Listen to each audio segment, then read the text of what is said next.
Good morning. Welcome back. Thank you for staying with us. The hashtag on X is Citizen Daybreak. The SMS code is 22422 at Citizen TV Kenya and at Ayub Abdikadir. On my far right is Dr. Brian Lishenga. He's the chairperson of the Rural Urban Private Hospitals Association. Good morning, Dr. Ayub. Morning. Lovely having you here on the broadcast. Thank you. Thank you.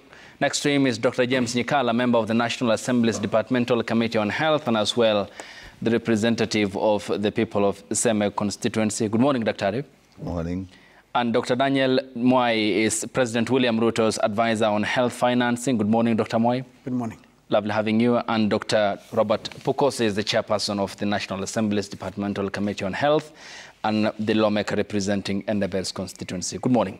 Good morning. Lovely having you gentlemen here. Today is a transition day, a lot of gaps, so many questions coming up, and so many answers required from you gentlemen as to what Kenyans have expressed concerns over as the country today transitions. Shortly we'll be getting the sound bites of the Cabinet Secretary, Dr. Deborah Barasa, who appeared before you, Dr. Pukose, and Dr. Nyikal when she appeared before the Departmental Committee on Health. First, coming to you as the representative, Dr. Lishenga of the Rural Urban Hospitals Association. There appears to be the problem of readiness here, is it? Yes, indeed. Good morning to my colleagues. Today I will not mince words. We are not ready. I think all over the country as healthcare providers, no single healthcare provider that I know of has a contract with SHA. As at yesterday, we were scrambling nationwide to get contracts to providers. In fact, and part of what I have told our colleagues, we have cooperated actually with the government in this process. When they reach out to us, they say, try and get your members to sign the contracts, tell us where contracts have not arrived. So we are privy to the information. I will tell you that as at yesterday evening, before I went to bed, no one had signed a contract with SHA. There were still places in this country where contracts had not arrived. I learned that instructions had been issued to NHIF branches.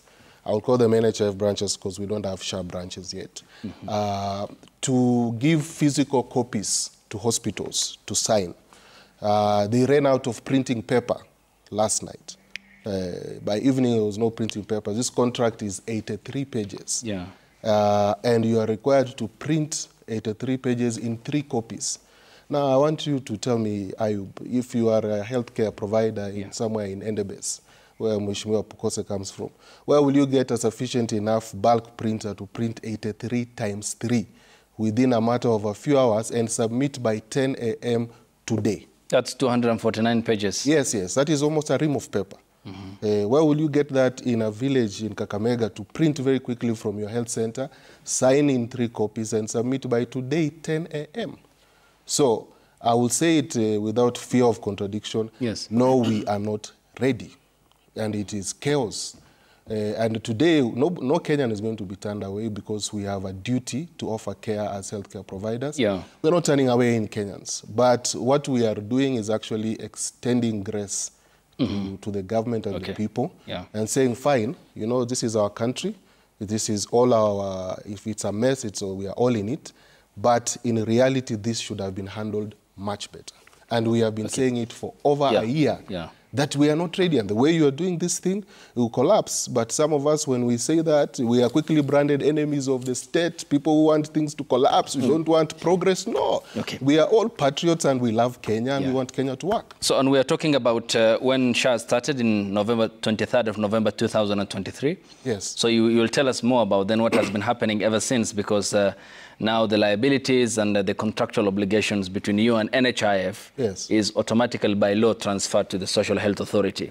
So we'll talk more about that because there are many concerns, and we'll have a video of a Kenyan whose wife is set to undergo dialysis today and got a phone call from the hospital. She was told that you can no longer use your NHIF card. It then means the out-of-pocket expenses will grow exponentially starting today, given the preparedness. Dr. Nyikal, coming to you. Yesterday, the chairperson here read a statement on behalf of the committee regarding the consortium that was awarded the the contract to supply the technology and the mandate we'll be talking about. But you are concerned, you expressed dissatisfaction about it. Why? Well, at least you picked it what you did is you picked our discussions, and then you picked what our chair read, and you saw that there was a bit of a discrepancy. That is true. Basically, you are asking two questions. Actually, three issues are here about the consortium that is giving the information system. Two, you are talking about the registration of people, and you are talking about services being rendered. And we are asking what is happening today when we say there's going to be a transition. What is happening, Abdelkadir, is it is what we announce to people, which is wrong.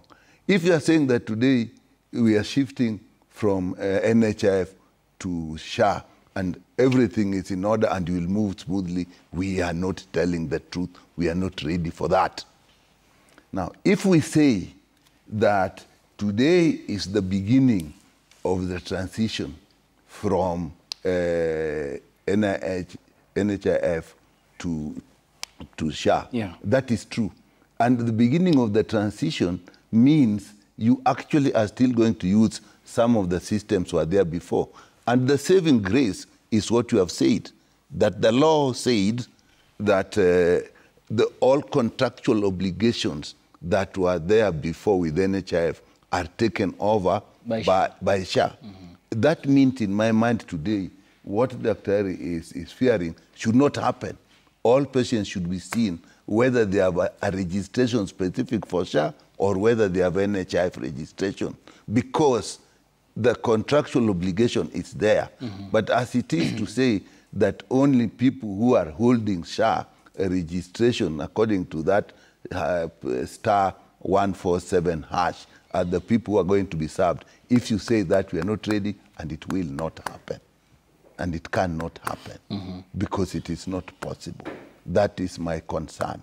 So if you say you are starting, and today you are starting the shift, that's okay, because even the staff, SHA does not have any staff that is recruited.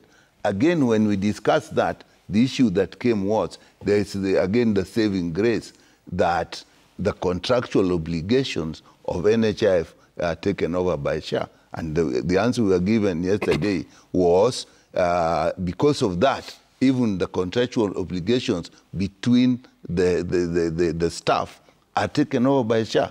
Now that is what is saving grace. If you talk about the consortium, that's why I'm saying we are talking about very many things. If you talk about the consortium, the explanation we really had, that to me I'll say I was satisfied with, is what is intended to do and what it can do. It's a big thing, and I might worry about that. But the issues that came that are being canvassed in the media, I don't think was completely addressed. The issue of the procurement, again, we got some information from from the ministry and the treasury, but I think we still need a lot of documents, and I say that when we were in the meeting. I think we still need to look at that. Two, the due diligence on the people in the consortium. Safaricom is the lead in the consortium. There's the next one is a Pyro. But even if you look at that, if you look at the scope, a Pyro has a lot larger scope than Safaricom, but Safaricom is the lead. That's not an issue. And the web of personalities is what we'll be focusing on, Dr. Because it raises a lot of red flags. And given that the Principal Secretary, Harry Kimtai, talked about the need for direct procurement, and we'll be talking about what the law says and under what instances is direct procurement required. Just hold it there. Dr. Mwai, how prepared is the state for today's launch? Thank you very much. I want to begin by first highlighting that the Standard has written that the health sector with the rollout of SHIF. there's a difference between rollout and a launch. Because when you are launching, it means you are ready to implement and provide all the services as outlined. But health is a big sector. It will befit, our contextions if we think that it is possible to, have a complete switch. And therefore, what commenced today is a rollout of a shift from social health insurance, from the national health insurance to social health insurance. But more importantly, the move from NHIF to SHA, because those two things are different. So, and when I look at it from where I am, is that the obligations that were earlier falling at NHIF goes to SHA. And the key important thing, and I agree with Dr. Lichenga, is that it's a process. But in this process, there is what is fitting into what. The Social Health Authority is bigger than what was called the NHIF. And therefore, at minimum, the services that were previously provided under the NHIF will actually fit into the Social Health Authority. The expectation is that there is no patient that will be turned back. And I think a statement went out yesterday. We have around 9,000 dialysis patients, for instance, who are at the NHIF. The SHA is also covering dialysis, and the big thing is that when dialysis were limited in terms of cycle, SHA is not limiting in the cycle. In terms of number of cycles, you get the cycles that you actually require, rather than the earlier, limitation that had earlier been provided. So it would be wrong, and I've tried to highlight this many times, that you prepare to roll out, then you go to rollout. In that rollout, there are activities that you do. And among those activities, the minimum is that you should not have service disruption. So that is part of what is being taken care of. Now, but I also want to tell you something before you... So any Kenyan who today turns up for his chemotherapy or dialysis shouldn't be turned away? Correct. And the Social Health Authority have set a help desk in case there is a facility that has turned down, so that they can be able to engage directly with that facility to make sure that the 9,000, for instance, dialysis patients do not suffer. Now, it is also important to note that the largest clientele of the current NHIF that is transitioning is actually people paying from their income from payroll. And they are already part of the system because they are transitioning also. So it's not that they are not part of it. So you are moving these people to make sure that they continue receiving the services they were receiving. They were receiving lesser services. What they are going into is a bigger service. So at minimum, you should be able to provide the services you are providing earlier, including the informal who have actually paid. And that's why it was said, if you have already paid your NHIF benefit premium, please make sure that you continue to seek service under the shift, because your resources will be transferred there. So it is a transition process. It will take some time. We'll have some teething problems. I would not, expect that it will be a straight sail through. But so we'll have to work it out until it is. We'll talk about the financing. And before I come to Dr. Pukosa, so let's get this Kenyan who expressed concern. He is among the many Kenyans who this morning cross relations or they're keen standing up for dialysis or chemotherapy. And this is a video that went viral. So let's hear, and then we can respond to this. So good evening, guys. I have some crazy ones for you. So today evening at around 6:30 p.m. there, my wife got a phone call from her dialysis center. Not only her, but thousands all over the country. That tomorrow morning, 1st of October, tomorrow morning, if you have to come and do your dialysis, you have to pay cash.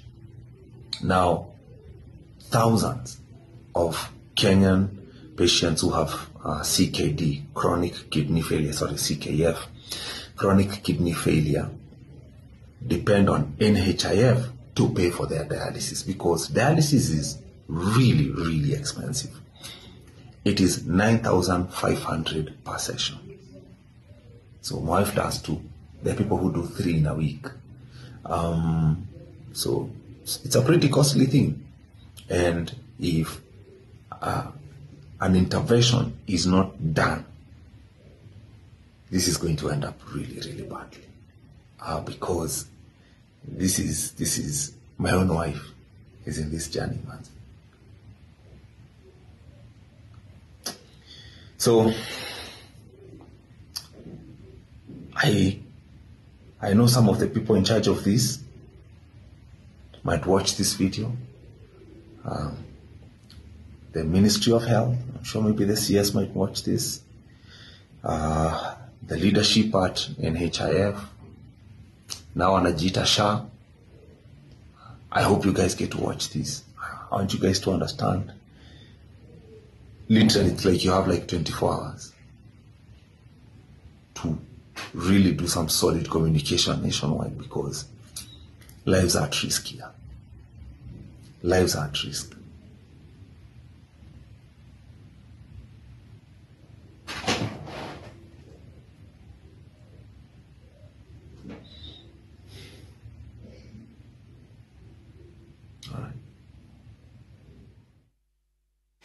All right, Dr. Mwai, that was just to provide context. He is one among the many 9,000 patients or whose kin require dialysis. So there are other 8,999, as per your number, who require dialysis. So what will happen to this? What monitoring mechanisms have you put in place as the government for them to access that much needed medical care? So 2 things that have happened is that one, a statement was issued yesterday to the patients who are under dialysis. And a help desk has also been created in case, because some people may be thinking that because there is a shift, it means that you lose your benefits. So the clarity that is being provided is the fact that out of those patients who are previously under NHIF and require the dialysis, they will be provided with it. And if they get stuck, we have put a help desk for them to be at SHA, to make sure that this does not happen. More so the patients with the chronic illness, because the formal people, ideally those ones have no big problem. The informal who have been paying for themselves, they have already paid probably for 1 year, so that they access the dialysis without disruption. And these are the ones that we are dealing with. The chairman will also be dealing with this CEO this morning to make sure that these patients are guaranteed that services will continue. More so importantly because of the the importance of the services that are being provided to these patients. So it is good for me to say that we want to assure the patients that are currently have chronic illnesses and are members of NHIF that the services will continue. And the important thing is that the services will also become better even as they go to the future, because the limit that were being given in terms of coverage by NHIF will have been removed, as you have already seen. Okay, so we'll talk more about the financing aspect. Dr. Pukose, before we go on a break and come back, yesterday your committee gave the company, the consortium that is set to provide the technology clean bill of health. Were you satisfied? Are you privy to the details? Thank you, Abdigadir, and thank you, viewers. The statement which we made is based on the process that so far you find that we have a letter from the Attorney General, we have a letter from the CS Treasury, and we looked at, this is a special procurement SPP, what we call the specially permitted procurement procedure. And a specially permitted procurement procedure, it requires that one, you have to, the Cabinet Secretary for Health has to seek the authority from the CS Treasury. Okay. Was that given? Yes. 2, if it is more than 5 billion, then you need to have approval from the Attorney General. That was given. And therefore, the other details about, you know, Safaricom has a bigger coverage in this country. And maybe people are only looking at it thinking that this is a network, that this is just for SHA. It is not for SHA. This is a huge system that it covers for healthcare within this country. And SHA is just a part of it. The rest you have, this is a system that it requires more partners, more serious investment. And when we talk of even the 104 billion, we are talking of 104 billion for 12 years. It's not a 1-year program. And you can imagine doing an investment for 12 years, that's a long period. And this is in 2 components. You have a component which is for setting up the infrastructure, and you have a component which is for maintenance and service, for that, which is for maintenance and service for that length of period, for that 12 years. And therefore, when Safaricom looked at the consortium, they looked for partners. Among them is Abiero, which is Abiero Abu Dhabi. Yeah. It's based in Abu Dhabi. 2 is Convergence, which is has headquarters here, but is based in Canada. And when you look at the Abiero is just is also one of the is a part of a consortium within itself for Sirius, which is an Abu Dhabi-based company. So you look at the information that has been there about what is in the air, and a lot of misinformation that has been there. We actually try to have the correct information. What was the misinformation on specifically? I think there was a link about being linked to Adani or something like that. Yet this is an Abu Dhabi-based company. It is a part of Sirius, which is a huge conglomerate of companies, which is worldwide. It's a global company. Then we also then there was who are the lawyers for it? Is Kaplan and I think Kaplan and something. Yeah. Okay. So these are things that as a committee we wanted to find out whether the process was correctly done. And that is what we said as a committee. And does it not then concern you that the Public Procurement and Disposal Act was overlooked in this case, which emphasizes on competitive bidding here? But the direct procurement here is what is raising a lot of eyebrows. For example, the Act limits direct procurement to instances where the said services can only be provided by that entity, or in instances of war, invasion, or civil disorder, which isn't the case at this time. To just quote what the Principal Secretary, Harry Kimtai, had said regarding that, and because this is where the eyebrows were really, really raised. He said that given that we wanted the proposal, he said, sometimes when you're procuring service, that service has some challenges that cannot easily be found in the market. Then you apply, and once permission has been granted for direct procurement, then you go through that method. But the government, we are talking of 2 different things. I'm this talking is about specially permitted procurement, which is under Section 114A. But the point I'm raising is what the under that consortium is going to render the services, the mandate that you have talked about, which is across the healthcare, isn't it? Yeah. Across the healthcare. Yes. So there was a direct procurement here. And to give justification, Mr. Kimtai said that we experienced challenges, but those challenges were never specified. The Act says that direct procurement can only be rendered in instances where the said services, 1, can only be provided by that entity or entities, or in cases where there is war, invasion, or civil disorder, which isn't the case.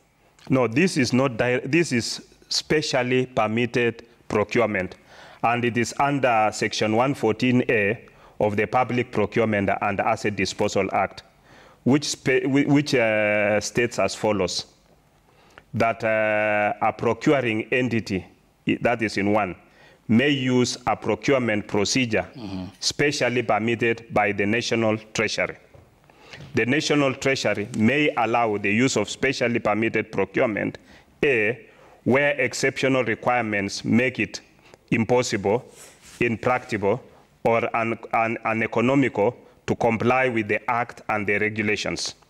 B, where the market conditions or behavior do not allow the effective application of the Act and regulations made under the Act.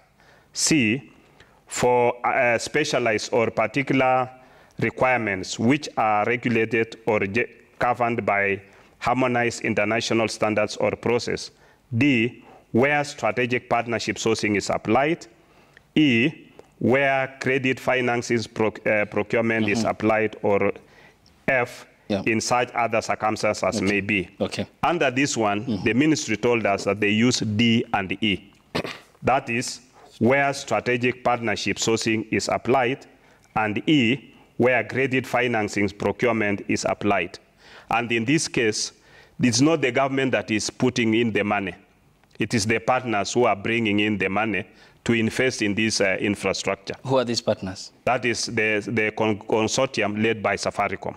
Safaricom is putting in its money, Apiero is putting in its money, and also Convergence are putting in their money. So who pays the money back then? Pardon? Who pays that money back? Now, this money will be paid back, that's according to the ministry, through the service that is going to be rendered. What is happening is that in this service,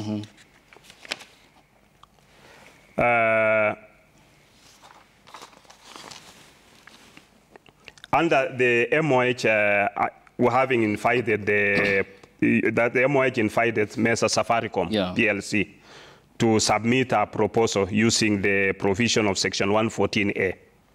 That is D and E of the Public Procurement and Asset Disposal Act.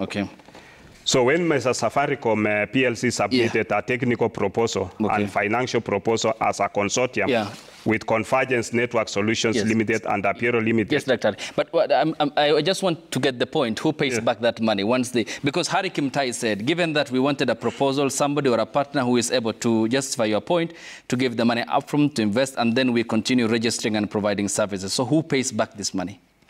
This is a digital superhighway. And in this digital superhighway, you have various and integrated health system for the country. Dr. Under this now, you find that it is connected to the national registration bureau. It is connected to SHA. It is connected to the various healthcare services. Now, through those healthcare services, I think this is where now they'll be able to recoup when you access that service. Then you'll be able to be paying through that service. But Dr. by law, that's the act you guys had passed, you and Dr. Nyikal, only allows 5% of resources as administrative costs, which still doesn't match the 10 billion. We'll be talking about that because that's the point Kenyans have so many uncertainties over. And Dr. Lishenga and Dr. Nyikal, I'll come to you after the break, and Dr. Mwai, because we are starting on a deficit footing. And the question will be then how... The 5% is for SHA. Yes, we'll talk about that. But it is not SHA which is going to pay for this... it's not going to pay for this service. So who will pay for the service? You know, we are talking of a digital superhighway. In this digital superhighway, you have many other bodies coming in. Among them is SHA. SHA for the services which they are going to enter into, they'll pay for their services. Dr. Thank you. Other organizations will also pay into this system. I get your point, Dr. When we get back from the brief break here on the broadcast, Dr. Lishenga, I'll come to you as well, and Dr. Nyikal, as we proceed with the discussion, and also hear from the Cabinet Secretary, Dr. Deborah Barasa, who appeared before the committee chaired by Dr. Pokosa here on the broadcast after the break, and we welcome your contributions. Stay tuned.